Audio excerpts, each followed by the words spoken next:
हमारा दोस्त तो दुबई में पिछले 15 साल से बिजनेस रन करता है। उसके ट्रेड लाइसेंस में जो बिजनेस एक्टिविटी है, सेम बिजनेस एक्टिविटी अगर आप हमको लेकर देंगे देन ओनली हम आपसे कंपनी रजिस्टर करवाएंगे। भाई मेरे उसी दोस्त ने बोला है फ्रीजोन में अगर आप कंपनी सेटअप करते हैं तब आप पूरे यूएई को एक्सेस कर सकते हैं। मेनलैंड में अगर आप एक कंपनी सेटअप करते हैं तो जिस बिल्डिंग में आप अपना ऑफिस लेते हैं उस बिल्डिंग में ही आप एक्सेस कर सकते हैं। वाह भाई, कंपनी तो हम XYZ एक्टिविटीज की बना रहे हैं। हमें आप कंपनी का नाम Dubai XYZ LLC company, just an example, अगर आप लेकर देंगे तभी हम आपसे कंपनी बनवाएंगे। कोई दूसरा बंदा मार्केट में हमें ये सब प्रोवाइड कर रहा है, अगर आप प्रोवाइड नहीं करेंगे हम आपसे कंपनी सेटअप नहीं कराएंगे।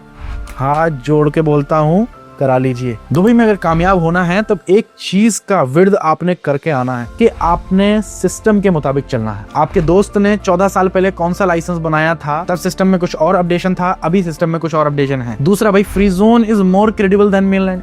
फ्रीजोन वर्सेस मेनलैंड की सीरीज में ऑलरेडी समझाया है। अगर आप मेनलैंड में कंपनी बनाते हैं तब लोकल मार्केट को एक्सेस कर सकते हैं ऑल ओवर।